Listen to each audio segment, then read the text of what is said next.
IT already देख लिया, और आईटी में कौन सा चैप्टर नंबर 1, उनके लिए तो बड़ा आसान है। और जिन्होंने उसको नहीं देखा लेट से, हम आपको थोड़ा सा हम आपको बेसिक बता देते हैं डियर। होता क्या है, जैसे फॉर एग्जांपल मान लीजिए हम इसमें ज्यादा समय नहीं लगाएंगे और हम आपसे रिक्वेस्ट करेंगे कि कृपया आईटी का भी जो चैप्टर नंबर 1 है उसे ध्यान से देखेंगे, तो आपको चीजें और ज्यादा क्लियर होंगी। देखेंगे डियर, होता क्या है, एक होती है कंपनी। तो मान लीजिए कि आप एक कंपनी चलाना चाहते हैं कि यदि इन चारों में से कोई भी एक व्यक्ति अपना काम यदि सही प्रकार से नहीं करेगा, जैसे मार्केटिंग मैनेजर ने अपने काम को सही से नहीं किया, या प्रोडक्शन मैनेजर ने सही से प्रोड्यूस नहीं किया, या ह्यूमन रिसोर्स मैनेजर ने सही लोगों को हायर नहीं किया, या परचेज मैनेजर ने गुड्स को या रॉ मटेरियल को सही समय पे सही क्वांटिटी पे परचेज नहीं किया, तो मुझे बताएं क्या मेरे गोल को अचीव होने में परेशानी आ सकती है? आ सकती है। और मेरा गोल हो सकता है कि अचीव ना भी हो पाए। क्या मेरी बात से आप एग्री करेंगे? ओके, तो मेरी बात पे डियर थोड़ा सा और ध्यान दीजिएगा। जिन बच्चों ने आईटी का पहला चैप्टर कर लिया जिसका नाम था business process management and IT, वहां पे हम आपके साथ हमने इन चीजों को बहुत डिटेल में देखा है, क्योंकि हम यहाँ पे आपके साथ एसएम के चैप्टर नंबर 7 में इतना समय नहीं लगा सकते, और यहाँ पे ये जो आपका टॉपिक है ये बहुत छोटा सा टॉपिक है, इसलिए हम बहुत डिटेल्ड एक्सप्लेनेशन यहाँ पे इसके बारे में नहीं दे रहे। पर आपको मतलब जिन बच्चों ने आईटी अभी तक नहीं किया उनको तो खैर चैप्टर नंबर 1 करना ही करना है, यहाँ पे आपको और ज्यादा डिटेल में ये बातें समझ आएंगी, ठीक बात है। पर फिर भी यहाँ पे हम आपको बेसिक बातें डियर बताएंगे। मेरी बात पे डियर थोड़ा सा और ध्यान दीजिएगा। ओके, तो मैंने क्या देखा कि यदि मुझे कोई गोल अचीव करना है तो मेरे प्रोडक्शन मैनेजर को भी काम करना पड़ेगा, मार्केटिंग मैनेजर को भी काम करना पड़ेगा, मेरे एचआर मैनेजर को भी काम करना पड़ेगा, और मेरे परचेज मैनेजर को भी काम करना पड़ेगा। एग्री करेंगे इस बात से? हाँ सर, ये तो बट ऑब्वियस सी बात है। ओके, तो मेरा एक छोटा सा सवाल है, मेरी बात पे थोड़ा सा ध्यान दीजिएगा। मुझे बताएंगे इन 5 लोगों में से सुपीरियर कौन है? इन 5 लोगों में से सर जी 5 लोग, CEO, mister A, mister B, mister C, mister D, इन 5 में से सुपीरियर कौन है? ओके, बहुत अच्छा, सीईओ क्या है? सुपीरियर है। तो ये चारों लोग क्या कहलाएंगे? इंफीरियर नहीं कहलाएंगे नालायक, बताएं, इंफीरियर कहलाएंगे नहीं, सुपीरियर। और ये क्या कहलाएंगे? सबऑर्डिनेट कहलाएंगे, जूनियर भी नहीं कहलाएंगे, सबऑर्डिनेट कहलाएंगे। ये चारों लोग क्या कहलाएंगे डियर? सबऑर्डिनेट। बच्चा कहता है कि सर इनको इंफीरियर बोल दो, देखिए ऐसा ना करें। ओके, ये क्या कहलाएंगे? सबऑर्डिनेट। ओके, तो मैं ये कहना चाहता हूं कि मेरा ये जो सीईओ है इसके पास अधिकार है कि ये mister A, mister B, mister C, mister D को आदेश दे सकता है, ऑर्डर दे सकता है। और यदि mister A, mister B, mister C या मिस्टर डी को सीईओ ने कोई ऑर्डर दिया तो ये लोग उस ऑर्डर को बाउंड करने के लिए, मानने के लिए बाउंड है। एग्री करेंगे? तो इसका मतलब ये होगा कि सर जी सुपीरियर और सबऑर्डिनेट के बीच में अथॉरिटी रिस्पॉन्सिबिलिटी रिलेशनशिप होता है। मतलब सुपीरियर के पास अथॉरिटी होती है और उस अथॉरिटी के तहत सुपीरियर जो है वो सबऑर्डिनेट से कोई भी काम करवा सकता है, और सबऑर्डिनेट रिस्पॉन्सिबल है उस टास्क को परफॉर्म करने के लिए। ठीक बात है। अब मेरी बात पे थोड़ा सा ध्यान दीजिएगा, थोड़ा सा ध्यान दीजिएगा। हमें गुड्स बना के सेल करना, हमारा अल्टीमेट ऑब्जेक्टिव क्या है? गुड्स बना के सेल करना। तो हमें किन किन लोगों का एक साथ चाहिए? Mister A, mister B, mister C, mister D. मुझे एक बात सोच के बताएं डियर, क्या इन चारों लोगों में से कोई सुपीरियर और कोई सबऑर्डिनेट है, या ये चारों लोग person of the same standing है? सर जी बात समझ नहीं आई, फिर से सुनिएगा धीरे धीरे। मैंने ये कहा कि सर जी सीईओ हमारे सुपीरियर है, mister A, mister B, mister C, mister D हमारे सबऑर्डिनेट है, मैं एग्री करता हूँ। बट मैं अब सीईओ को पिक्चर से हटाता हूँ और मैं आपसे ये पूछता हूँ, मिस्टर ए, बी, सी और मिस्टर डी में इन 4 लोगों में सुपीरियर कौन है? क्या मिस्टर ए सुपीरियर है? नहीं। Mister B? नहीं। Mister C? वीडियो वाले बच्चे बताएंगे क्या मिस्टर सी सुपीरियर है? नहीं। और मिस्टर डी भी सुपीरियर नहीं है। इसका मतलब ये हुआ डियर कि ये चारों लोग क्या हैं? Persons of the same standing, persons of the same standing, जिनको हम पीयर्स कहते हैं। ध्यान दीजिएगा, जिनको हम आपस में पीयर्स कहते हैं, PWRs।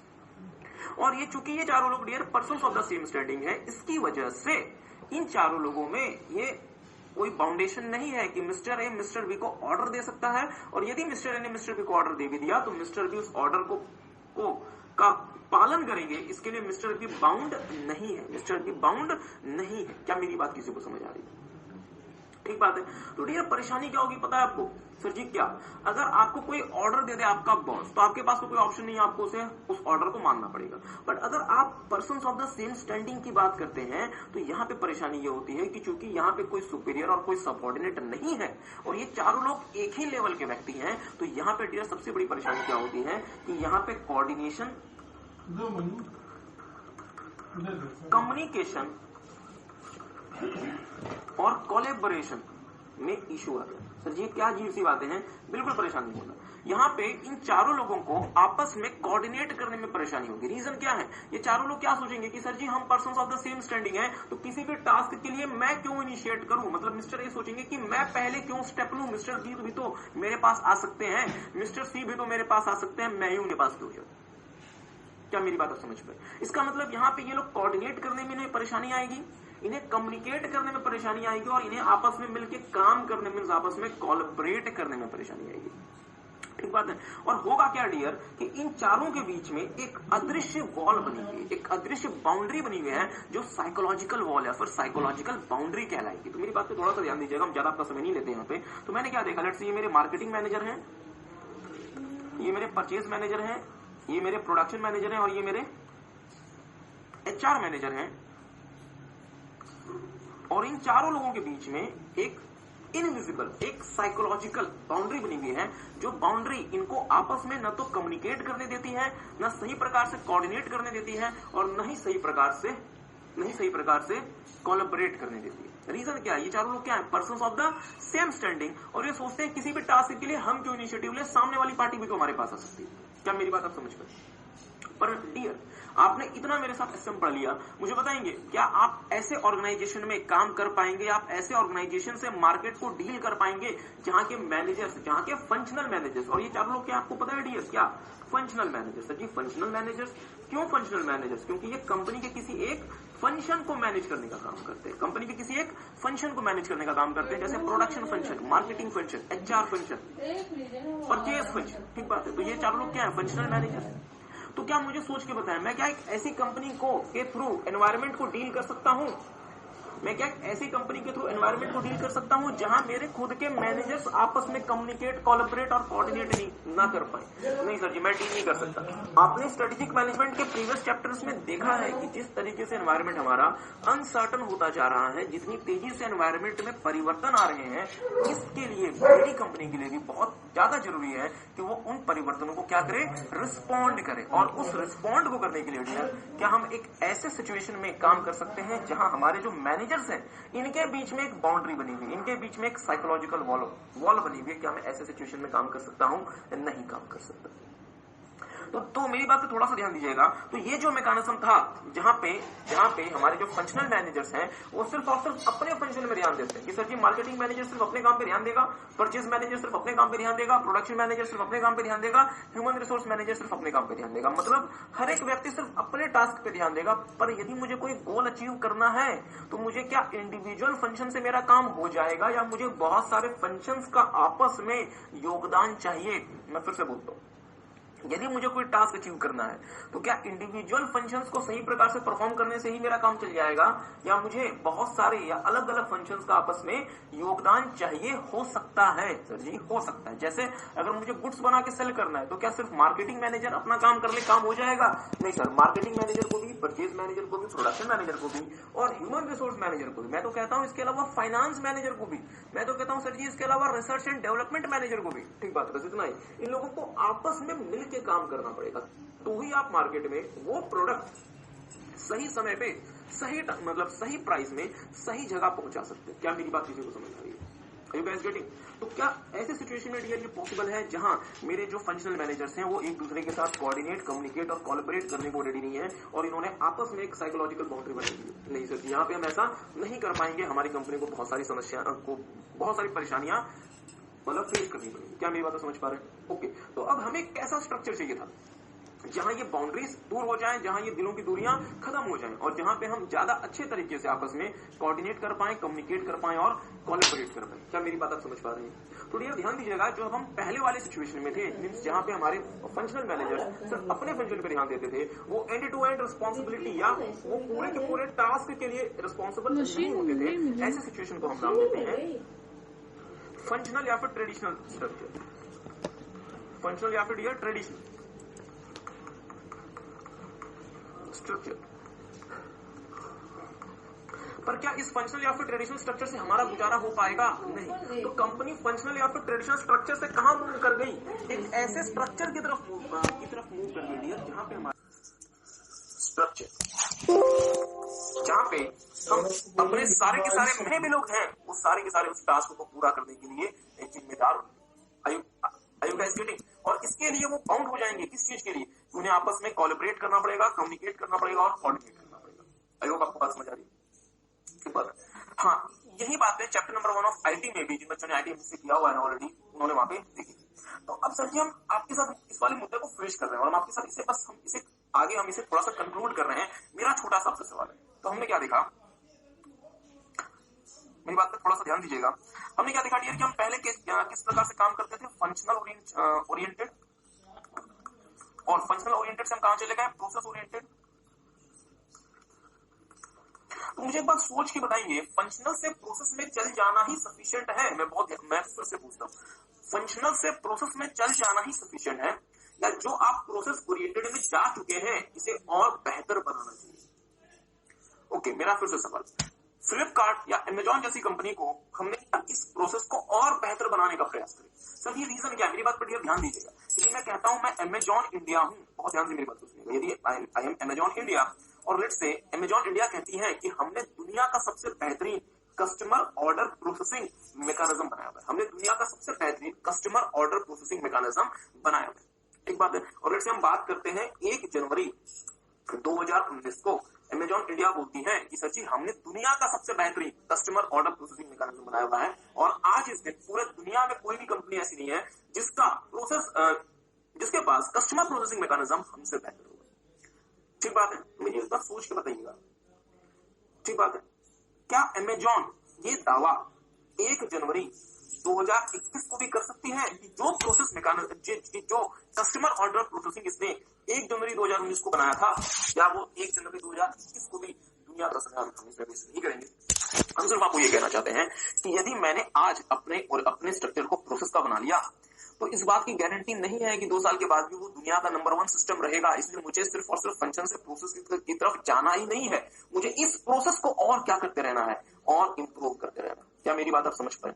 इसे और बेहतर बनाते रहना पड़ेगा, क्योंकि मेरा जो कॉम्पिटिटर है वो भी मुझे कॉपी कर रहा है, वो भी मुझे बहुत तेजी से फॉलो कर रहा है। Are you guys getting? Okay, तो मेरी बात पर ध्यान दीजिएगा। प्रोसेस को और बेहतर बनाने की जो प्रक्रिया होती है, जिन बच्चों ने already chapter number 1 of IT हमसे पढ़ लिया उनको तो पता है इसे हम क्या कहते हैं, बीपीएम।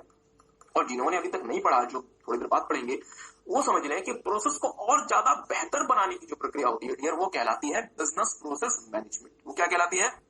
Business process management. मेरी बात पर ध्यान दीजिएगा, इन चीजों को शॉर्ट करते हुए मुझे आपका समझ ज्यादा नहीं लगा रहा है। बिजनेस प्रोसेस मैनेजमेंट करने के डियर 3 प्रमुख तरीके होते हैं। एक कहलाता है सिक्स सिग्मा, एक कहलाता है टोटल क्वालिटी मैनेजमेंट, और एक कहलाता है बीपीआर। क्या किसी ने, मतलब यहाँ पे जिन बच्चों ने चैप्टर नंबर, मैं रिकॉग्नाइज कर सकता हूँ अपने से बहुत सारे बच्चों ने पढ़ा हुआ है, क्या किसी ने रिवाइज किया चैप्टर नंबर 1 ऑफ आईटी? किया है? पक्का? चलो, वीडियो वाले बच्चों ने भी, अगर आपने आईटी में शुरू कर दिया तो क्या आप रिकॉग्नाइज, क्या आप रिकॉल कर पा रहे हैं कि ऐसी कुछ बातें आपने already chapter number 1 of IT में भी देखी है? ओके, तो जो बच्चे रिकॉग्नाइज या रिकॉल कर पा रहे हैं, मुझे बताएं सिक्स सिग्मा और टीक्यूआर क्या कहलाते हैं, इंक्रीमेंटल या रेडिकल? बहुत अच्छा, इंक्रीमेंटल। ठीक बात है, ये क्या कहलाते हैं डियर? इंक्रीमेंटल। और बीपीआर क्या कहलाता है? रेडिकल। ओके, रेडिकल इसलिए डियर क्योंकि जो बीपीआर होता है वो स्मॉल स्टेप्स की बात ही नहीं करता। वो कहता है कि भाई स्मॉल स्टेप्स यदि लेने थे तो आपने ऑलरेडी वो स्मॉल स्टेप्स कहां ले लिए होंगे, सिक्स सिग्मा में और टीक्यूएम में, और यदि आप हमारे पास आए हैं तो हम रेडिकल चेंजेस करेंगे। तो इसलिए जो बीपीआर होता है डियर, ये सबसे ज्यादा चैलेंजिंग टास्क होता है। हाँ, बीपीआर का मतलब होता है बिजनेस प्रोसेस री इंजीनियरिंग। हम बहुत डिटेल में आपके साथ देखेंगे, और इसलिए किसी भी कंपनी के लिए डियर जो बीपीआर होता है, it is very very very challenging task, और कंपनी को 100 बार सोचना पड़ता है बीपीआर से में जाने से पहले। ठीक बात है, तो फिर हम आपके साथ शुरू करें chapter number 7 of SM. Okay, तो मेरी बात पर ध्यान दीजिएगा, क्या करें?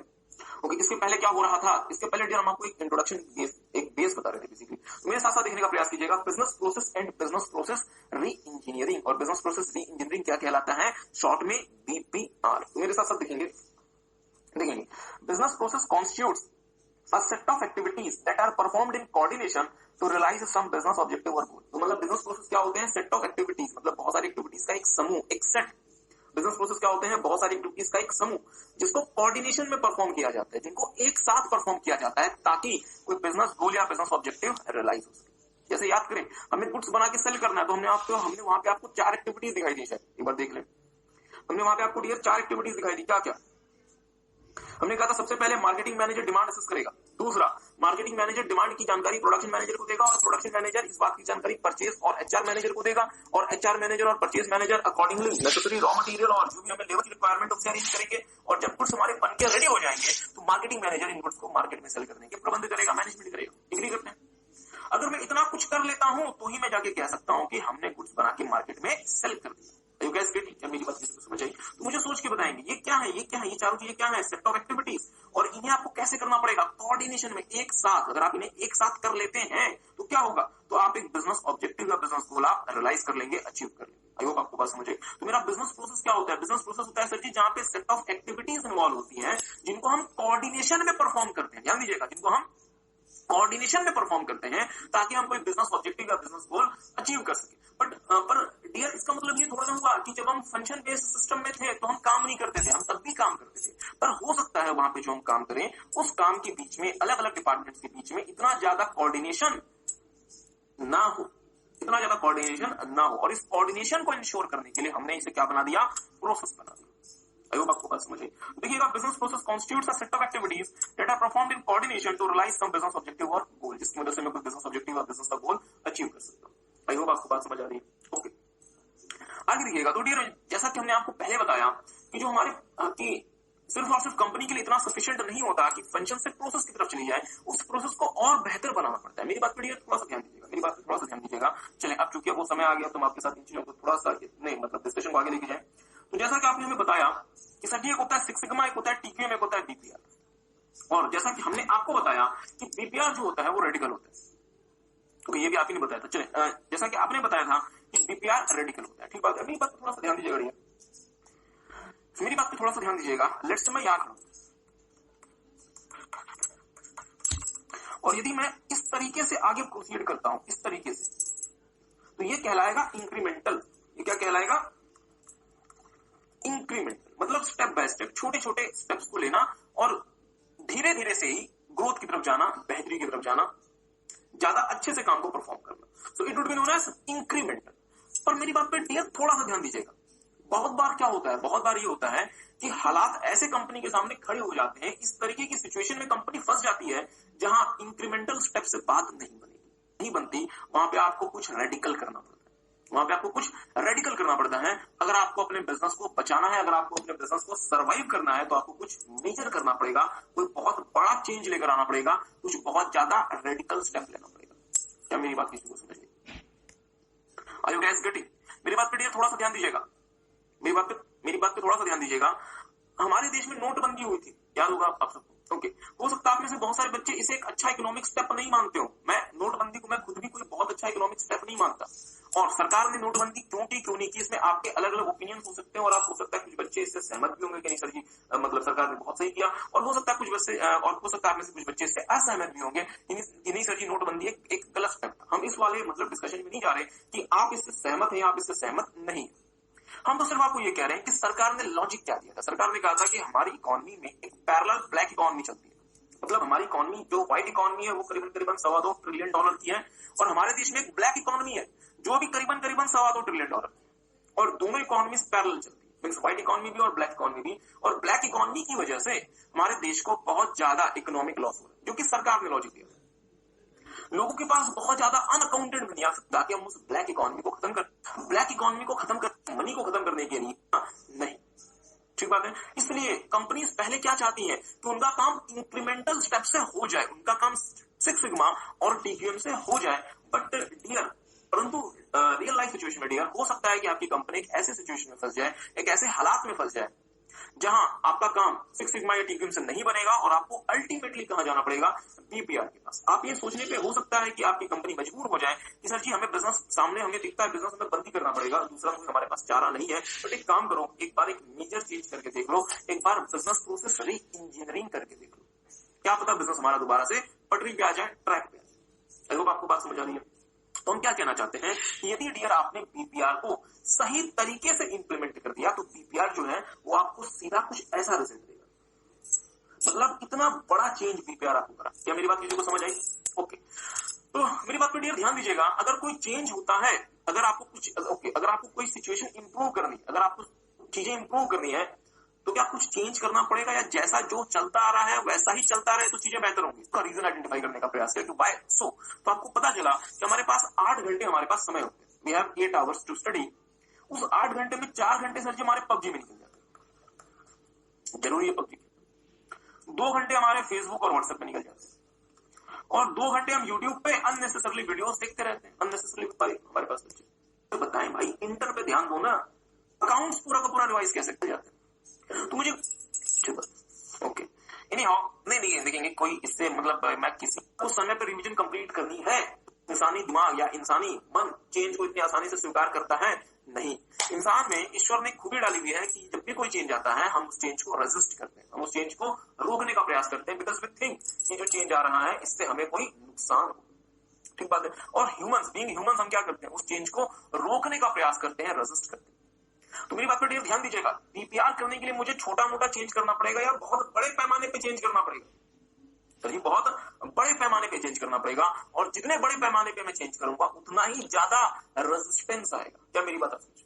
इसलिए बीपीआर करना किसी भी कंपनी के लिए इतना आसान नहीं होता, और कंपनी बहुत रेयर सिचुएशन में बीपीआर में जाती है, और कंपनी पहले अपना फोकस कहां देती है कि सर जी हमारा काम सिक्स सिग्मा और हमारा काम टीपीएम से चल जाए, और अगर हो सके तो हम बीपीआर में जाना अवॉइड कर सके। आई होप आपको बात समझ आ रही है। ठीक बात है। तो मेरे साथ साथ देखेंगे, थोड़ा सा नोट कुछ नहीं करना आपको, सिर्फ मेरे साथ मेरी बातों को थोड़ा सा सुनेंगे, देखेंगे डियर। ओके, तो मुझे एक बार फिर से बता दें, प्रोसेस ओके फंक्शन से प्रोसेस में चल जाना ही सफिशिएंट है या उस प्रोसेस को और बेहतर बनाना पड़ेगा?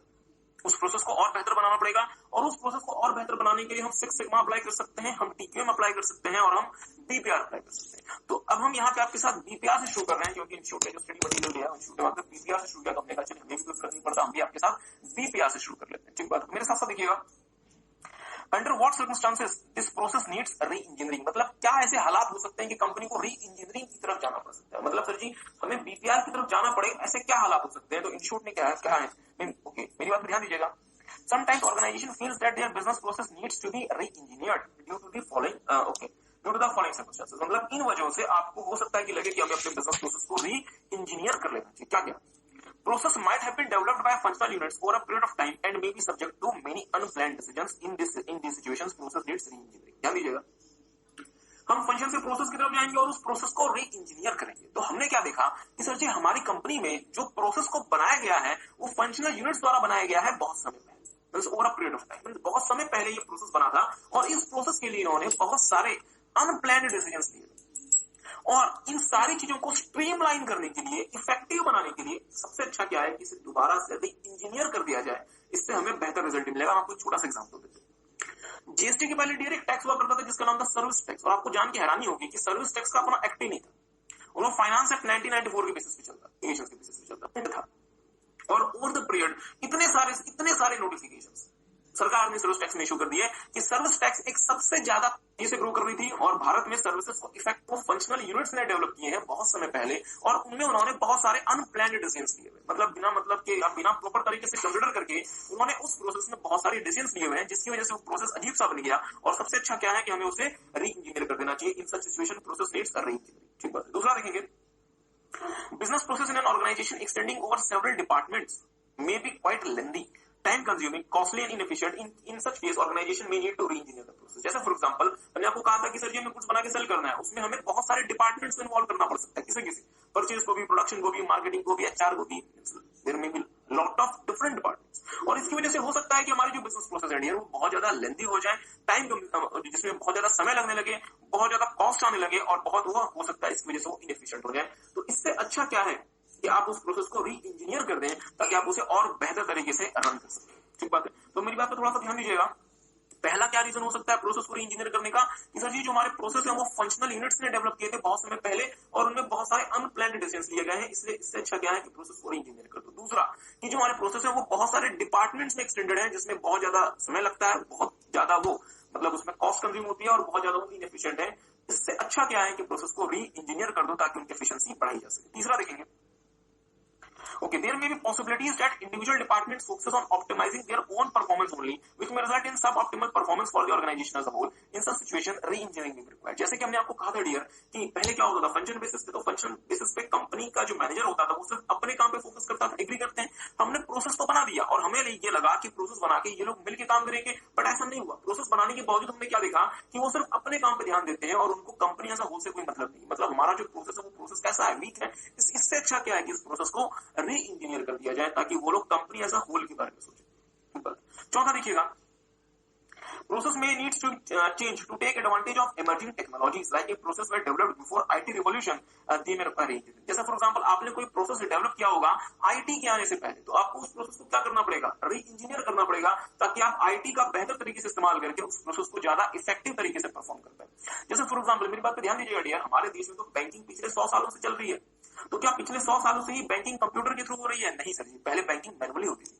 हमारे देश में 1990s के बाद मतलब हमारे देश में करीबन 20-25 साल पहले से ही कंप्यूटर का रिवॉल्यूशन शुरू हुआ।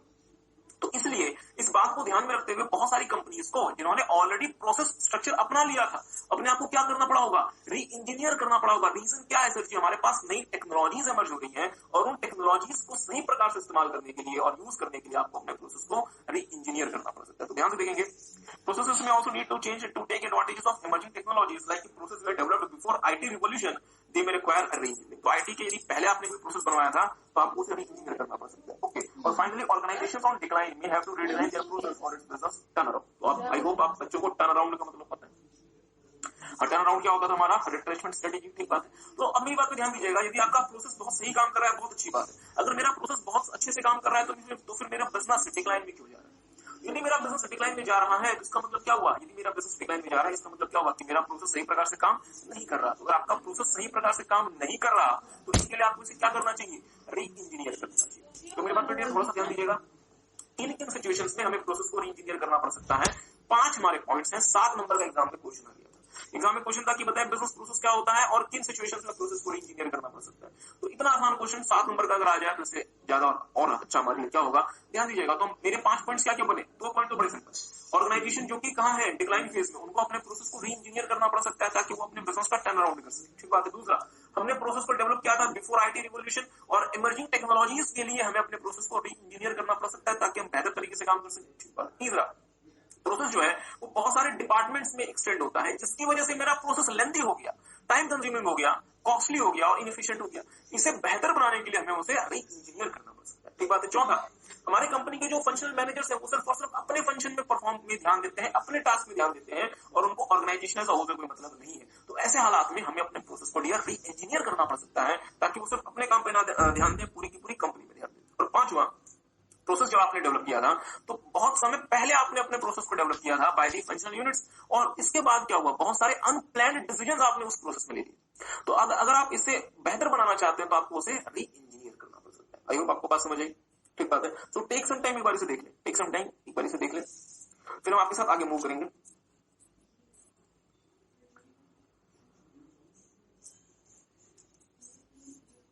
नहीं, हम आपको चैप्टर नंबर 7 में डियर कुछ भी नोट नहीं करवाएंगे सब कुछ, और यहाँ पे हमने आपको जो भी मतलब टेक्निकल चीजें वो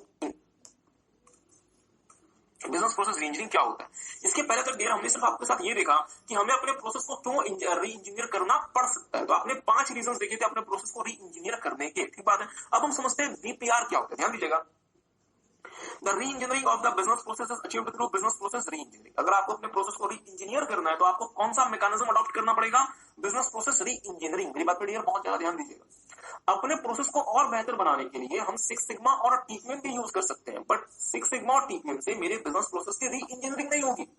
वो फर्दर इंप्रूव होंगे, बेहतर होंगे, पर वो री इंजीनियर नहीं होंगे। यदि मुझे अपने बिजनेस प्रोसेस को री इंजीनियर करना है, I need to use business process reengineering. I hope आपको बात समझ आ रही है। आगे देखिएगा, अब हम बीपीआर की डेफिनेशन में आ रहे हैं, बहुत ध्यान से मेरे साथ देखिएगा।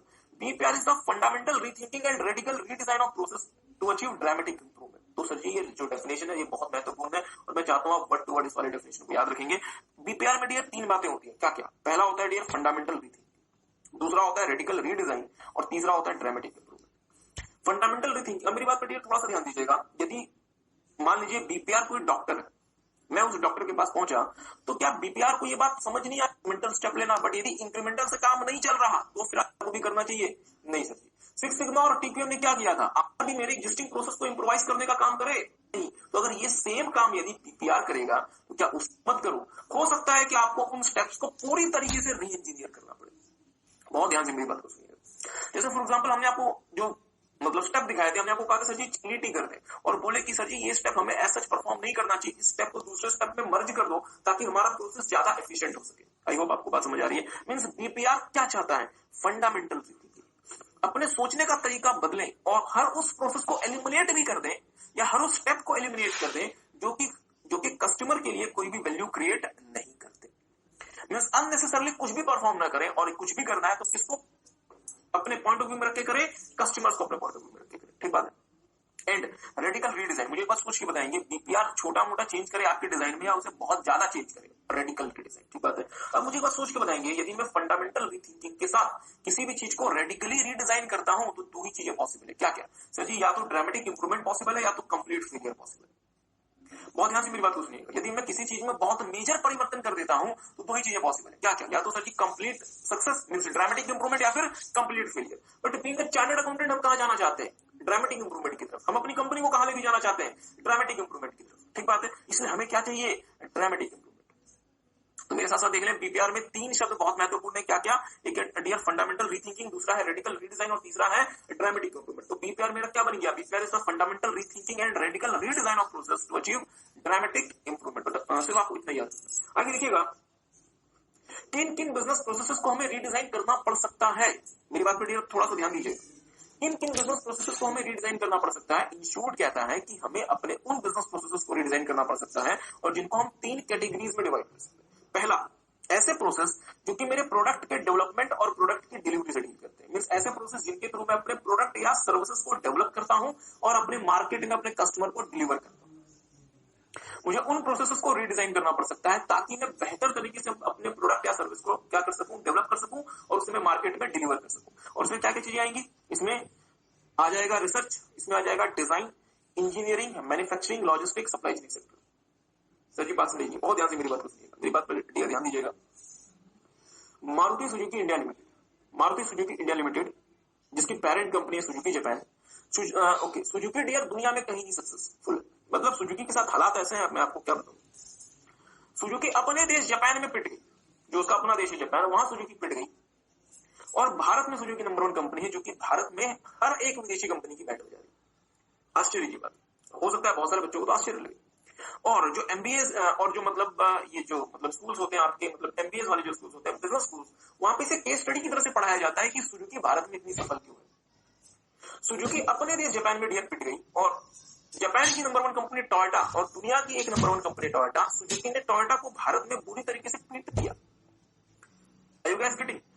आज से 4 से 5 साल पहले तक लोग मारुति सुजुकी के बारे में ये सोचते थे कि मारुति सुजुकी डियर 4-5 लाख रुपए वाली तक की मतलब कार बनाती है और इससे महंगी कार बनाना या जो हायर लेवल की कार है वो कार बनाना मारुति के बस की नहीं है। लोग ये सोचा करते थे। बीइंग वेरी फ्रैंक, हो सकता है आप अगर अपने पेरेंट्स से पूछें तो उनको भी मारुति के बारे में ये ही मतलब लगता होगा कि जो बहुत ही ज्यादा सस्ती गाड़ियां होती हैं, जो इकोनॉमिकल कार होती है, जैसे वैगनार टाइप, ऐसी गाड़ी ही मारुति बना सकती है। हायर लेवल की कार बनाना मारुति की बस की बात नहीं है। पर डियर मारुति ने इस चीज को पूरी तरीके से बदल दिया 3 गाड़ियों को लॉन्च करके। सर जी कौन कौन सी? हाँ, एक तो बच्चे ने क्या दी? ब्रेजा। एक तो डियर मारुति ने कार लॉन्च की ब्रेजा, और आई होप कि आप लोगों ने इसे मार्केट में जरूर से देखा होगा। दूसरा बलिनो और तीसरा एस क्रॉस, इवन सियाज। मैं खुद में 4 आप कह सकते हैं कि देयर आर 4 कार्स जो कि मारुति ने लॉन्च की, ब्रेजा, बलिनो, एस क्रॉस और सियाज। इसके थ्रू मारुति ने डियर लोगों की उस थिंकिंग को बदल दिया जो ये सोचा करते थे कि मारुति सिर्फ और सिर्फ सस्ती गाड़ियां बनाती है। और मारुति ने इसके थ्रू किस किस कंपनी को पीट दिया? एक तो टोयोटा को पूरी तरीके से पीट दिया, दूसरा फॉक्सवैगन को पीट दिया, तीसरा स्कोडा को पीट दिया और चौथा आप कह सकते हैं कि एक तरह से होंडा सिटी को भी पूरी तरीके से पीट दिया।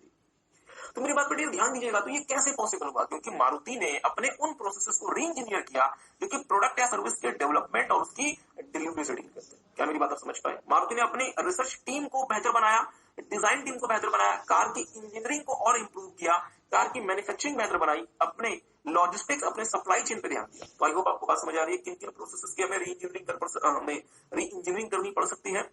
हम अपने प्रोसेसेस को जिनकी हमें री इंजीनियरिंग करनी पड़ सकती है उन्हें हम 3 ब्रॉड कैटेगरीज में डिवाइड कर सकते हैं। क्या क्या? ऐसे प्रोसेस जो कि प्रोडक्ट के डेवलपमेंट और उसकी डिलीवरी से डील करते हैं। दूसरा, ऐसे प्रोसेस टीयर जो कि मुझे कस्टमर के साथ लिंक करते हैं, involving interface with the customer. एक बात मुझे बताएंगे, मैंने बहुत अच्छी कार बना के रख ली, क्या कस्टमर को रात को आके भगवान ख्वाब में बताएगा कि जाओ बेटा मारुति की कार खरीद के ले आओ, बलिनो वो बहुत अच्छी कार है? क्या ऐसा होगा? नहीं। तो क्या मारुति को कैसे अपने कस्टमर को कन्विंस करना पड़ेगा कि सर जी हमने बहुत अच्छी कार बनाई है? इसके लिए क्या मारुति को उस प्रोसेस को जिसके थ्रू मारुति अपने कस्टमर्स को कन्विंस करती है, क्या कॉन्टिन्यूसली और बेहतर बनाना पड़ेगा जिससे मारुति अपने कस्टमर्स को कन्विंस कर सके कि सर जी हमने बहुत अच्छा प्रोडक्ट बनाया। हाँ, तो इसलिए हमें उन प्रोसेसेस को भी री इंजीनियर करना पड़ेगा, means process involving interface with the customers. जैसे आपको अपना मार्केटिंग और स्ट्रॉन्ग करना पड़ेगा, आपको अपना एडवर्टाइजिंग स्ट्रॉन्ग करना पड़ेगा। क्या मेरी बात किसी को समझ आ रही है?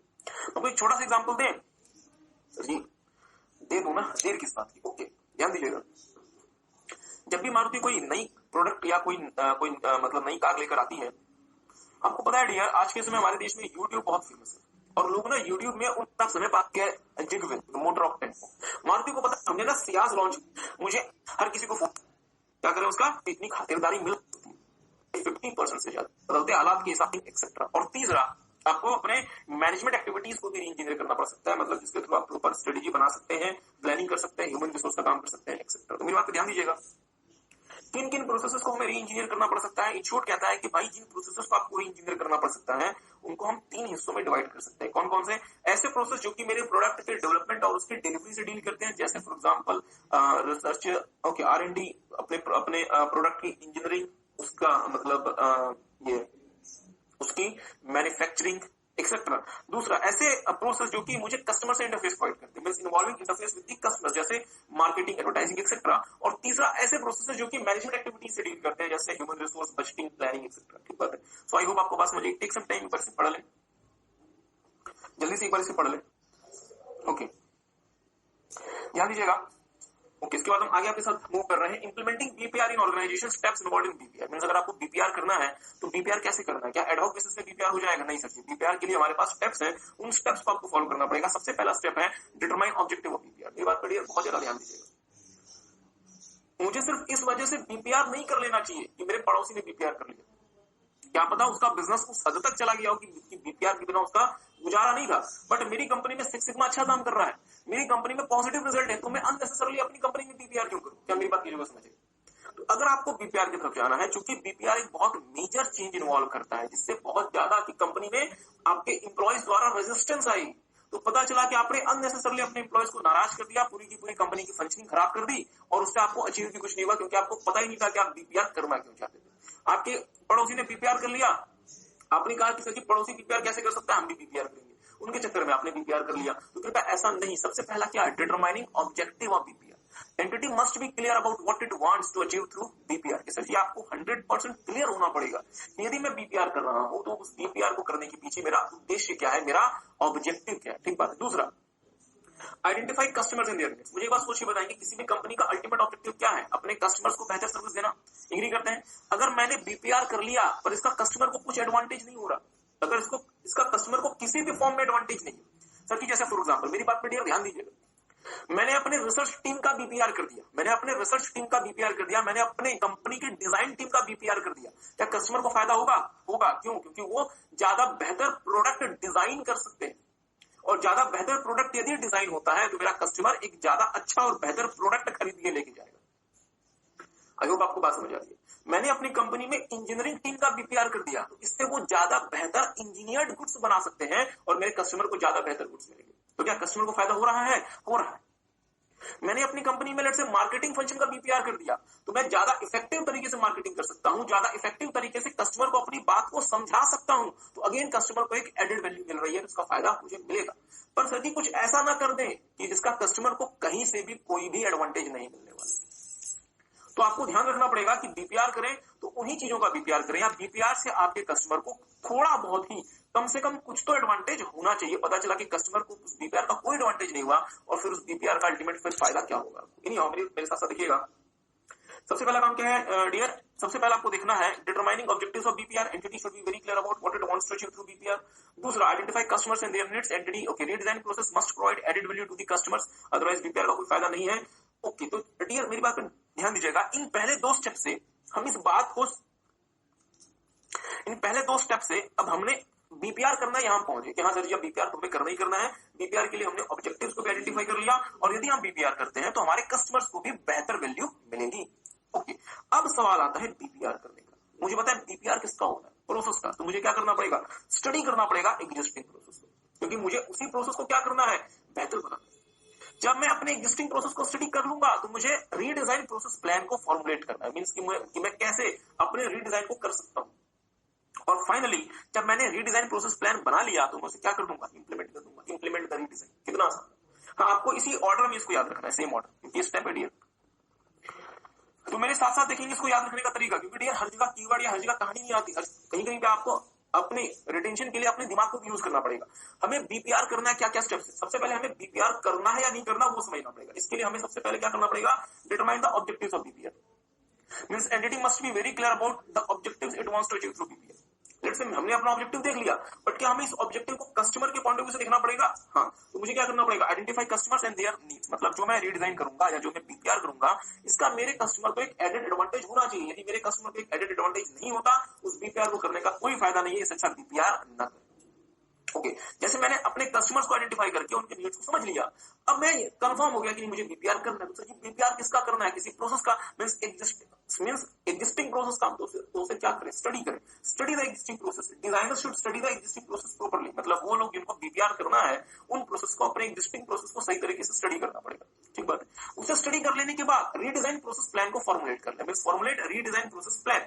Now it's time to formulate the redesign process plan, मतलब आपने एग्जिस्टिंग प्रोसेस पढ़ लिया, मतलब उसे समझ लिया, अब उसे रीडिजाइन कैसे करना है आपने उस प्लान को फॉर्मुलेट कर लिया। और अगर फॉर्मुलेट कर लिया तो फॉर्मुलेट घर ले जाने के लिए थोड़ा ना किया, क्यों किया, implement the redesign, the redesign process shall be implemented. तो ये स्टेप्स हैं डियर बीपीआर को करने के। मेरे साथ साथ देख लें क्या क्या। सबसे पहले क्या था, determining the objectives of BPR. दूसरा, identify customers and their needs. तीसरा, स्टडी द एग्जिस्टिंग प्रोसेस। चौथा, formulate the redesign process plan. और पांचवा, implement the redesign. I hope आपको बात समझ आई। Okay, so take some time, देख लें जल्दी से।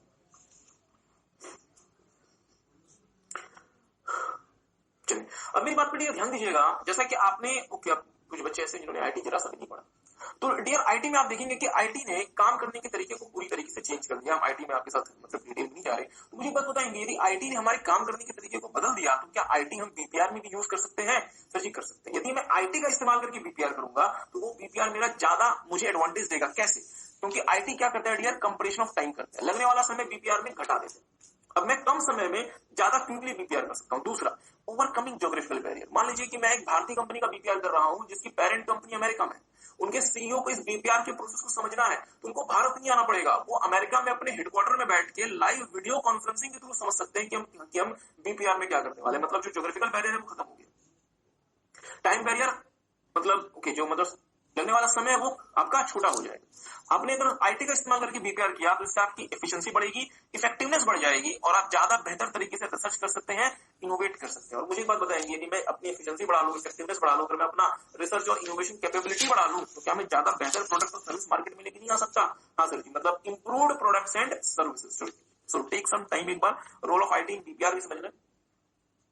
और इसको समझने के बाद आप लोगों को एक काम और करना है, सेंट्रल थ्रस्ट ऑफ बीपीआर फिलहाल नहीं पढ़ना, प्रॉब्लम्स इन बीपीआर को जरूर से पढ़ें, क्योंकि प्रॉब्लम्स इन बीपीआर आपने ऑलरेडी मेरे साथ समझा हुआ है। तो BPR so take some time.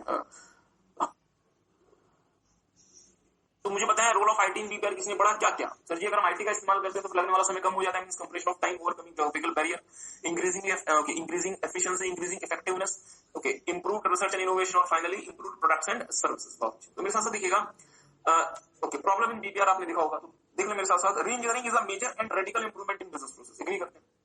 Only few companies are able to go for BPR, क्योंकि सर जी बीपीआर में इतना मेजर चेंज आता है कि पूरी की पूरी कंपनी से हो सकता है रेजिस्टेंस आए, इसलिए कुछ ही कंपनीज में इतनी ज्यादा कैपेबिलिटी होती है कि वो बीपीआर के चेंज को डील कर सकते हैं।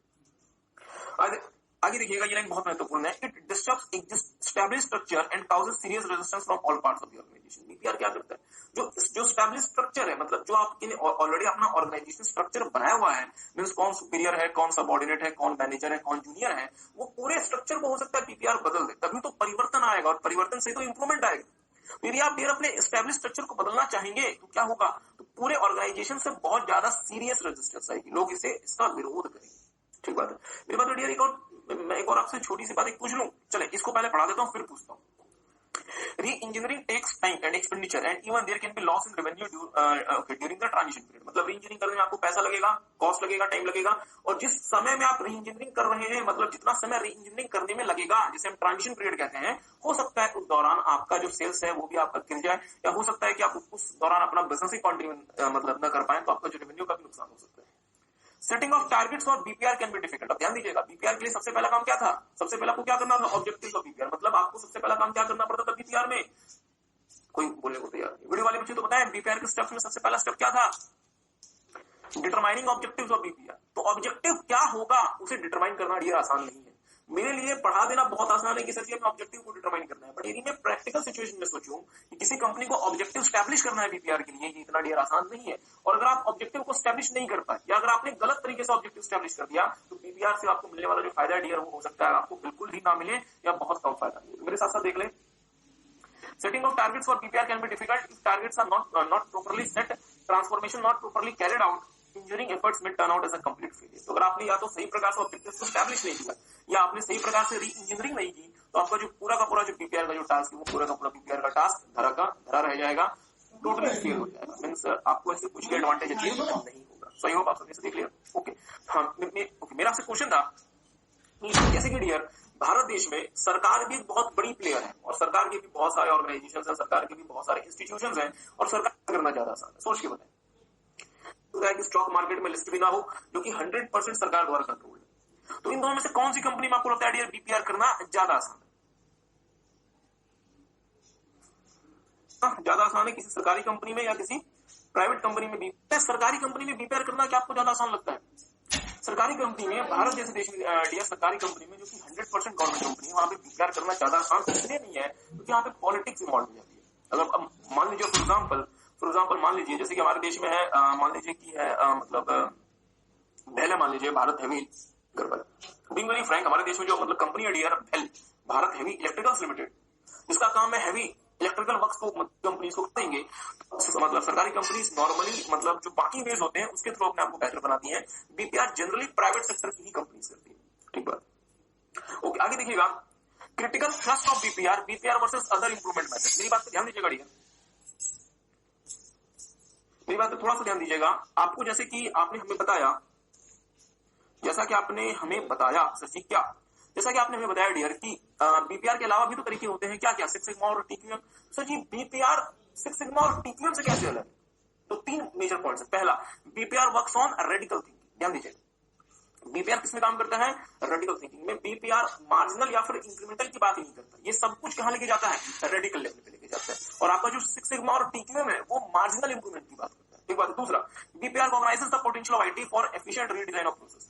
बीपीआर आईटी को इस्तेमाल करने के लिए कहता है कि सर जी अगर बीपीआर करना है तो आईटी इस्तेमाल करें। डियर मैं अगेन ये नहीं कह रहा कि सिक्स सिग्मा और टीक्यू में आईटी इस्तेमाल नहीं होता, वहां भी आईटी इस्तेमाल होता है, बट आपको सबसे ज्यादा आईटी कहां यूज करना पड़ता है? बीपीआर में, यदि आप सही प्रकार से बीपीआर करना चाहते हैं तो। और तीसरा, बीपीआर एफर्ट्स में require massive organisational change. So this is very very very important. BPR में डियर सबसे बड़ा जो इशू है जो कि बीपीआर को बाकियों से अलग करता है वो ये है कि बीपीआर में मैसिव ऑर्गेनाइजेशनल चेंज की रिक्वायरमेंट होती है। बीपीआर में हो सकता है कि बहुत सारे मैनेजर्स या बहुत सारे सीनियर्स या बहुत सारे सुपीरियर वो क्या बन जाए? सबऑर्डिनेट बन जाए, और बहुत सारे सबऑर्डिनेट्स की हो सकता है नौकरी चली जाए, क्योंकि आप अपने ऑर्गेनाइजेशन में बहुत मेजर परिवर्तन करते हैं ड्यू टू बीपीआर। मैं कोई छोटा सा एग्जांपल दें? एग्जांपल देने से पहले मैं चाहता हूं आप इन तीनों पॉइंट्स के ऊपर दोबारा से पढ़ें। तो बीपीआर मान लीजिए कैसा लगे? पहला, ये रेडिकल थिंकिंग में काम करता है, ये आईटी के पोटेंशियल को रिकॉग्नाइज करता है, और ये मैसिव ऑर्गेनाइजेशनल चेंज भी रिक्वायर्ड कर सकता है। आपको छोटा सा एग्जांपल देते हैं, देखिएगा समय तुम्हारे पास ज्यादा नहीं है।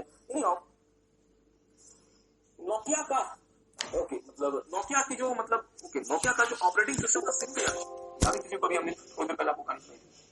तो क्या मुझे बताएंगे जब मैनेज क्या करती थी नोकिया को उनका प्रमोशन टीचर जो मतलब जिससे ज्यादातर जो आपके इंजीनियर्स थे उनकी नौकरी चली गई, क्योंकि वो उस तरीके का रिजल्ट डियर डेवलप या उस तरीके का रिजल्ट प्रोवाइड नहीं कर पा रहे थे। इसलिए बीपीआर में क्या होता है dear? Massive organisational change. I hope आपको बात समझ आई।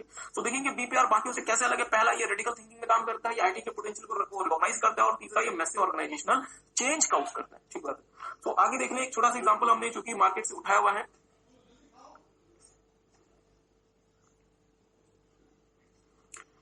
मेरे साथ साथ देख लें BPR in bank of India. Bank of India आपको पता है एक बैंक है हमारे देश में, और हमारे देश में सारे के सारे बैंक्स का क्या हो चुका था, राष्ट्रीयकरण हो चुका था। मीन्स सारे के सारे बैंक को भारतीय बनाया गया था, मीन्स भारत सरकार के अंडर लेकर आया गया था। इसलिए हम बैंक्स को भारत में क्या कहते हैं, दो प्रकार के बैंक होते हैं पब्लिक सेक्टर बैंक और एक होते हैं प्राइवेट सेक्टर बैंक। तो आपके जितने भी बड़े बैंक थे जैसे PNB, SBI, bank of India, वो सारे के सारे कैसे हैं, पब्लिक सेक्टर बैंक। बट अब प्राइवेट सेक्टर बैंक बहुत तेजी से ग्रो कर रहे हैं, जैसे यस बैंक हो गया आपका, मतलब एचडीएफसी टाइप जो बैंक हो गया एक्सेट्रा। ओके, तो मेरे साथ साथ देख लें बैंक ऑफ इंडिया ने क्या करना था। तो बैंक ऑफ इंडिया ने प्लान किया कि बड़े लेवल पे जाने के लिए हमारे एग्जिस्टिंग प्रोसेस में हमें री इंजीनियरिंग करनी पड़ेगी। इसलिए बैंक ऑफ इंडिया ने बिजनेस प्रोसेस री इंजीनियरिंग को डिसाइड किया और बैंक ऑफ इंडिया ने 7 कंसल्टेंट्स को चुना। ध्यान दीजिएगा 7 कंसल्टेंट्स को इन्होंने ओके 7 कंसल्टेंट्स ने इनके पास ये आए और उनको कहा कि सर जी हम आपका बीपीआर करना चाहते हैं। तो वो 7 कंसल्टेंट्स कौन कौन से थे, पहले सर जी ईएनवाई, जिसमें से आप में से बहुत सारे बच्चे जिसमें से CA1 की ईएनवाई हो सकता है काम करना चाह रहे होंगे, और अभी हो सकता है बहुत सारे बच्चे आर्टिकलशिप भी करते होंगे। तो ईएनवाई इनके पास गया कि सर जी अगर आपको बीपीआर करवाना है तो फिर हम तो आपका बीपीआर हम कर देंगे। दूसरा कौन पहुंचा, बॉस्टन कंसल्टिंग ग्रुप, BCG। किसी को याद है BCG मैट्रिक्स पढ़ा था चैप्टर नंबर 3 में, तो ये भी पहुंच गए इनके पास कि सर जी हमें बीपीआर कर दो। तीसरा मैकेंजी। तो ये 3 बड़ी कंपनीज हैं जो इनके पास पहुंची थी। इन्होंने कहा कि सर जी हम आपका बीपीआर करेंगे। The bank is currently shortlisting the consultant candidates, board of directors will soon take a decision on the matter in the next meeting. मतलब ये पहले की न्यूज़ है। तो वहां फिर फाइनली क्या हुआ कि 3 बड़ी कंपनीज इनके पास पहुंच गई कि हमें बीपीआर करने। तो एक थी ईएनवाई, दूसरा था BCG और तीसरा था मैकेंजी। और इवन किसी को याद है मैकेंजी कहां पड़ा था, हाँ जनरल इलेक्ट्रिक मॉडल, चलिए कुछ तो याद। तो मेरी बात में थोड़ा सा ध्यान दीजिएगा। बीइंग अ चार्टर्ड अकाउंटेंट आप बड़ी बड़ी कंपनीज में जाते हैं, आप बड़ी बड़े कंसल्टिंग फर्म्स में आप जाके जॉब करते हैं, तो वहां पे वो जो फर्म्स है वो बीपीआर का काम भी करती है। इसलिए इंस्टीट्यूट ने आपको बीपीआर पढ़ने को दिया है। आई होप आप इस बात को समझ पा रहे हैं। तो अगर आप चाहें तो इस वाले पूरे न्यूज को आप पढ़ सकते हैं, घर पे पढ़ सकते हैं। Now we are moving towards benchmarking. बहुत important, again very very very important benchmarking. मेरी बात पर ध्यान दीजिएगा, बेंचमार्किंग क्या होता है। कभी ऐसा हुआ है कि आपने अपने क्लास में, ये तो बात नहीं कर रहे, ये तो खैर एक बिल्कुल अलग एक एक्सेप्शन चीज होगी। तो कभी ऐसा हुआ है कि आपने अपनी क्लास में अपने क्लास के सबसे इंटेलिजेंट बच्चे से अपना कंपैरिजन किया हो और सोचा हो कि आप काश उसकी तरह होता। क्या कह रहे हैं, हाँ बिल्कुल सही, बिल्कुल सही। इनका कहना बिल्कुल सही है सर, जो बच्चे क्लास के सबसे इंटेलिजेंट होते हैं वही सीए में आते हैं और वही बच्चे आपके सामने बैठे हुए हैं। नहीं, मैं आपके पास बिल्कुल एग्री करता हूँ, बिल्कुल सही बात है। जो बच्चे क्लास में सबसे इंटेलिजेंट होते हैं डियर, उन्हीं में इतना डेयर होता है कि वो सीए में आ सके। और हाँ तो ओके बहुत अच्छा। तो मैं अपने सवाल को थोड़ा सा रिफ्रेश करता हूँ। क्या आपको लगा आपकी क्लास में कि किसी बच्चे ने आपने कभी कोशिश की होगी कि वो आपकी तरह बने, क्योंकि आप क्लास के सबसे इंटेलिजेंट हैं, तो बाकी बच्चे क्या करते हैं, वो कोशिश करते हैं कि वो आपके तरह से बने। मीन्स आपने मैथ्स में जितने बच्चे कि बच्चा भविष्य का चार्टर्ड अकाउंटेंट में आपकी कुछ मार्क, मीन्स वो आपके लेवल तक, आपके स्टैंडर्ड तक पहुंचने का प्रयास करते हैं। क्या मेरी बात किसी को समझ आ रही है? जैसे फॉर एग्जाम्पल मान लीजिए, अगर हम बात करें, अब हम इसको मतलब बिजनेस वर्ल्ड में लेकर आए, तो देयर एक कंपनी जिसका नाम है Toyota Motors. Toyota Motors dear automobile industry में बेंचमार्क माना जाता है। मीन्स टोयोटा जो है वो कैसे अपनी गाड़ियों को प्रोड्यूस करता है, उसकी बिल्ड क्वालिटी जो कि दुनिया में बहुत अच्छी मानी जाती है। तो मारुति कंपनी हो सकता है ये माने कि हमें टोयोटा के लेवल की बिल्ड क्वालिटी देनी है। मीन्स हम क्या मान रहे हैं, टोयोटा को अपना बेंचमार्क, और हम वहां पहुंचने का प्रयास करेंगे। जिस लेवल पे, जिस एफिशिएंसी पे टोयोटा काम कर रही है, हमें अपने आप को उतना ही एफिशिएंट बनाएंगे। Means we are considering Toyota as a benchmark. हो सकता है कि टोयोटा हमारा कॉम्पिटिटर हो, बट हमें उससे फर्क नहीं पड़ता, क्योंकि आप अच्छी चीज किसी से भी सीख सकते हैं। और आप टोयोटा को बेंचमार्क मान के अपने परफॉर्मेंस को, अपने बिजनेस को और इंप्रोवाइज करेंगे ताकि आप टोयोटा के लेवल से तक पहुंच पाए। आपको बात समझ आ रही है? तो डियर मेरा टोयोटा क्या बन गया, बेंचमार्क बन गया। ठीक बात। जैसे अगर आप इस फोटो को देखेंगे तो ये फोटो यहाँ पे कौन बैठा है, टोयोटा। और let's say this is Maruti Suzuki India Limited और let's say this is Hyundai. तो ये दोनों यहाँ पहुंचना चाहते हैं, तो इन्होंने टोयोटा को क्या मान लिया, बेंचमार्क मान लिया। आई होप आपको बात समझ आई। तो सर ये क्या मारुति सिर्फ और सिर्फ टोयोटा तक ही पहुंचना चाहता है या उससे भी आगे जाना चाहता है? मैं उससे भी आगे जाना चाहता हूं, बट क्या मुझे पहले एटलीस्ट अपने इंडस्ट्री में जो बेस्ट है क्या वहां तक पहुंच जाना चाहिए? सर जी वहां तक तो पहुंचो, उसके आगे तो बात की बात है ना, पहले वहां तक तो पहुंचो। आई होप आपको बात समझ आ रही है। तो मेरे हिसाब से देखिएगा बेंचमार्किंग क्या होता है। देखेंगे benchmarking is an approach of setting goals and measuring performance based on industry best practices. मतलब आप अपनी इंडस्ट्री में, जिस भी इंडस्ट्री में आप काम करते हैं, चाहे ऑटोमोबाइल इंडस्ट्री में काम करते हैं, चाहे एजुकेशन इंडस्ट्री में काम करते हैं, चाहे अकाउंटिंग फील्ड में काम करते हैं, बेंचमार्किंग क्या होती है? बेंचमार्किंग होती है कि हम अपने गोल्स को जो इंडस्ट्री में बेस्ट है उसके हिसाब से सेट करेंगे। हम अपनी परफॉर्मेंस को जो मेजर करेंगे, इंडस्ट्री में जो भी बेस्ट काम कर रहा है, हम उसके साथ अपनी परफॉर्मेंस को मेजर करेंगे, कंपेयर करेंगे कि सर जी टोयोटा ने क्या रिजल्ट दिया और हम क्या रिजल्ट दे रहे हैं, और यदि हम रिजल्ट यदि टोयोटा से कम दे रहे हैं तो हम आइडेंटिफाई करेंगे कि हम ऐसा क्यों कर रहे हैं, ताकि हम अपने आप को इम्प्रोवाइज करेंगे, इंप्रूव करेंगे और हम जो बेंचमार्क है इससे बदल करेंगे। आपको बात समझ आ रही है? आगे देखिएगा, if it measures company's performance against those of its competitors or other acknowledged leaders in the industry। मतलब बेंचमार्किंग में क्या होता है, आप अपनी परफॉर्मेंस को अपने कॉम्पिटिटर के अगेंस्ट मेजर करते हैं। मींस आपका जो कॉम्पिटिटर ज्यादा बेहतर काम कर रहा है, आप उसके अगेंस्ट मेजर करते हैं कि सर जी अगर मेरा कॉम्पिटिटर मुझसे आगे है तो मुझसे आगे क्यों है। ऐसा तो नहीं कि भगवान उसकी मदद कर दिया करते हैं, एग्री करते हैं। मींस वो ऐसा क्या करता है कि वो मुझसे आगे है, या मैं यदि उसे अपना कॉम्पिटिटर नहीं मानता, हो सकता है आप उसे अपना कॉम्पिटिटर ना माने, क्योंकि अगर मैं बहुत छोटी कंपनी हूं, मैं बहुत बड़ी कंपनी को अपना कॉम्पिटिटर नहीं मानती। जैसे फॉर एग्जाम्पल आपको जान के हैरानी होगी, भारत के पूर्व प्रधानमंत्री मनमोहन सिंह जी ने कहा था कि भारत और चाइना आपस में कॉम्पिटिटर नहीं है और भारत चाइना को अपना कॉम्पिटिटर नहीं मानता है, और भारत तो भाई चाइना को क्या मानता है कि एशिया में चाइना एक बहुत बड़ा लीडर है और भारत अपने आप को चाइना के हिसाब से इंप्रूव करने का प्रयास कर रहा है। यदि चाइना बेहतर बन रहा है तो कैसे बन रहा है, हम चाइना से कुछ सीख सके। ठीक बात। तो मेरे साथ साथ देखिएगा, बेंचमार्किंग में क्या होता है, it measures company's performance against those of its competitors और other acknowledged leaders in the industry. मतलब मैं अपनी परफॉर्मेंस को अपने जो मुझसे अच्छे कॉम्पिटिटर्स हैं उनके अगेंस्ट, या फिर अगर वो कॉम्पिटिटर मेरे न भी हो, अगर वो इंडस्ट्री में अच्छा काम कर रहे हैं तो मैं उनके अगेंस्ट अपने परफॉर्मेंस को मेजर करता हूं और मैं देखता हूं कि वो क्यों अच्छा कर रहे हैं और मैं क्यों नहीं अच्छा कर पा रहा।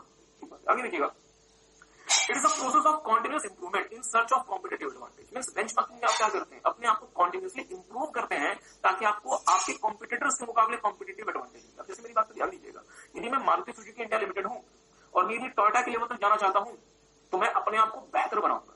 तो अगर मैं अपने आप को टोयोटा के लेवल तक लेकर आ भी गया तो सर जी इसके बीच में जितने भी लोग हैं, जितने भी और कंपनीज हैं, मैं उन सबसे सुपीरियर बन जाऊंगा टोयोटा के चक्कर में, और मुझे उनके मुकाबले क्या मिल जाएगा, कॉम्पिटिटिव एडवांटेज मिल जाएगा। और जिस दिन मैं टोयोटा के लेवल पे आ गया, मैं अपने आप को और बेहतर बना के टोयोटा से जाएगा। ध्यान दीजिएगा, firms can use benchmarking to achieve improvement in diverse range of management functions. और एग्जाम में पूछना सकता है कि सर आप बेंचमार्किंग कहां यूज कर सकते हैं, कंपनी बेंचमार्किंग कहां यूज कर सकती है, अपने ह्यूमन रिसोर्स मैनेजमेंट में। ह्यूमन रिसोर्स मैनेजमेंट हो सकता है मारुति अपने ह्यूमन रिसोर्स को टोयोटा के ह्यूमन रिसोर्स से कंपेयर कर सकती है और देख सकती है कि टोयोटा अगर 1 लाख कार बनाती है तो उसमें कितने वर्कर्स की रिक्वायरमेंट है, और मान लीजिए टोयोटा 1 लाख कार बनाने के लिए 700 वर्कर यूज करती है और मारुति यदि 900 वर्कर यूज करती है, तो मारुति इस बात को कंपेयर कर सकती है कि भाई मतलब टोयोटा 1 लाख गाड़ियों को 700 वर्कर में कैसे बनाती है और हमें 900 वर्कर क्यों चाहिए। मींस हम अपनी परफॉर्मेंस को बेहतर बनाएंगे और हम अपनी परफॉर्मेंस को हमारे कॉम्पिटिटर या इंडस्ट्री के लीडर के थ्रू के अगेंस्ट मेजर करेंगे। मींस मैं एचआर में यूज कर सकता हूँ बेंचमार्किंग। दूसरा, मैं अपनी मैन्युफैक्चरिंग और बाकी खर्चों में बेंचमार्किंग यूज कर सकता हूँ। मींस यदि मैं कार बनाता हूँ 12 लाख की बनती है, टोयोटा यदि कार बनाती है 8 लाख की बनती है, सेम क्वालिटी, तो ऐसा क्यों मुझे 4 लाख रुपए ज्यादा क्यों नहीं पड़ रहा है। तो मैं अपनी कॉस्ट में कमी करूंगा इस तरीके से ताकि क्वालिटी में कमी ना हो, बट मैं कहां जा सकूं, बेंचमार्क के लेवल पे जा सकूं। तीसरा, प्रोडक्ट डेवलपमेंट। यदि मैं कोई प्रोडक्ट को डेवलप करता हूं मुझे कितना समय लगता है, मेरा यदि बेंचमार्क यदि उसे डेवलप करता है उसमें कितना समय लगता है, मुझे ज्यादा समय क्यों लगता है। चौथा, प्रोडक्ट डिस्ट्रीब्यूशन। मैं अपने प्रोडक्ट को किस प्रकार से डिस्ट्रीब्यूट करूं ताकि अपने बेंचमार्क के लेवल पे पहुंच सकूं। पांचवा, कस्टमर सर्विस। छठा, प्लांट यूटिलाइजेशन लेवल एक्सेट्रा। तो डियर ये वो एरियाज हैं जहां बेंचमार्किंग यूज कर सकते हैं और अपने आप को बेहतर बनाने का प्रयास कर सकते हैं। सो टेक सम टाइम, एक बार इसे पढ़ लें, फिर हम देखेंगे बेंचमार्किंग में क्या क्या स्टेप्स इन्वॉल्व होते हैं। मेरी बात पे थोड़ा सा और ध्यान दीजिएगा। मान लीजिए डियर कि टोयोटा की फैक्ट्री है जिसका यूटिलाइजेशन रेट 90% है, मतलब टोयोटा की जितनी भी फैक्ट्रीज हैं वो एवरेज 90% इस्तेमाल में हो रही है, और लेट्स से मारुति को ये पता चलता है कि हमारी फैक्ट्रीज ऑन एन एवरेज 68% इस्तेमाल होती है सिर्फ। मींस हम 32% अपनी फैक्ट्रीज का इस्तेमाल ही नहीं कर सकते, चाहे कुछ भी कर लें, चाहे वो ड्यू टू डाउन टाइम हो, चाहे वो मेंटेनेंस की वजह से हो, चाहे वो एम्प्लॉइज की स्ट्राइक की वजह से हो, चाहे वो किसी भी वजह से हो, हम 32% इस्तेमाल ही नहीं कर सकते। और टोयोटा सिर्फ और सिर्फ 10% उसका क्या है, डेड कैपेसिटी है। टोयोटा 90% यूज कर लेती है और हम सिर्फ और सिर्फ 68% यूज कर सकते हैं। ठीक बात है। मेरी बात पे थोड़ा सा ध्यान दीजिएगा। मारुति क्या चाहेगी कि हम जो है हम टोयोटा से भी अच्छा बने, पर सर ये टोयोटा से तो अच्छा बाद में बनना ना, पहले टोयोटा जैसा तो बनो। तो आप क्या करेंगे, आप 68 से कहां पहुंचना चाहेंगे, 90%। मेरी बात पे थोड़ा सा ध्यान दीजिएगा। हमारी परफॉर्मेंस कितनी है, 68। टोयोटा की परफॉर्मेंस कितनी है, 90। हम दोनों की परफॉर्मेंस में गैप कितना है, हम दोनों की परफॉर्मेंस में गैप है डियर 22%। हमारी परफॉर्मेंस में गैप कितना है, 22%। मींस अगर मैं 22% अपने आप को इंप्रूव कर लूं तो मैं उस गैप को खत्म कर लूंगा। तो फिर टोयोटा क्या करेगी, ऐसे स्टेप्स लेगी ताकि जो परफॉर्मेंस गैप है ये खत्म हो सके। एग्री करते हैं। तो मेरे साथ साथ देखिएगा आगे, benchmarking process. Benchmarking involves following steps. याद है किसी को, हमने आपके साथ बीपीआर के स्टेप्स भी किए थे, क्या क्या किसी को याद है? हाँ, सबसे पहले क्या था, determine the objectives of BPR. Sir ji BPR करते हो तो करना क्यों चाहते हो। दूसरा, identify customers and their need. बहुत अच्छा। तीसरा, हाँ, स्टडी द एग्जिस्टिंग प्रोसेस। चौथा, आपने एग्जिस्टिंग प्रोसेस पढ़ लिया, फिर formulate the redesign process plan और फाइनली इंप्लीमेंट द रीडिजाइन। ठीक बात है। अब इसकी बारी है बेंचमार्किंग। ध्यान से मेरी बात पे थोड़ा सा ध्यान दीजिएगा। Identify the need for benchmarking. तो मेरी बात पे ध्यान दीजिएगा डियर, बेंचमार्किंग आपको करनी है तो आपको समझ आना चाहिए कि बेंचमार्किंग आपको क्यों करनी है, इसकी क्या जरूरत है, ऑब्जेक्टिव क्या है। दूसरा, मुझे बेंचमार्किंग का ऑब्जेक्टिव समझ आ गया कि हमें बेंचमार्किंग करनी है, और बेंचमार्किंग कोई गलत बात थोड़ी है, हम तो अपने परफॉर्मेंस को बेहतर बनाने का प्रयास कर रहे हैं। तो आप हर किसी को अपने परफॉर्मेंस को इंप्रूव करना चाहिए। Okay, understanding existing process. तो आपको क्या करना पड़ेगा, अपने प्रोसेस को समझना पड़ेगा जिससे आप इंप्रूव करना चाहते हैं। आपने अपना प्रोसेस समझ लिया, मारुति ने अपना प्रोसेस समझ लिया, तब मारुति को अब अपने लिए बेंचमार्क सेट करना पड़ेगा। हाँ, मारुति को बेस्ट प्रोसेस आइडेंटिफाई करना पड़ेगा। Now, entity should identify best practice and process for benchmarking, जिसके थ्रू मारुति अपने आप को कंपेयर करे। तो मुझे बताएं, मारुति अपने आप को किससे कंपेयर करे, अपने बेहतर से, अपने वीक से? अपने बेहतर से। अगर आप अपने आप को अपने वीक से कंपेयर करेंगे, अपने कमजोर से कंपेयर करेंगे, अपने आप को अपने कमजोर से कंपेयर करके डियर आप खुश तो हो सकते हैं, बट आप कभी ग्रो नहीं कर सकते। और आप हो सकता है कि आप कहां चले जाए, डिक्लाइन में चले जाए। इसलिए हमेशा अपने आप से, अपने को अपने बेहतर से कंपेयर करें, ताकि आप और ज्यादा अपने आप में इंप्रूवमेंट लेकर आ सकें। थोड़ा सा ध्यान दीजिएगा। Compare own process with others, मतलब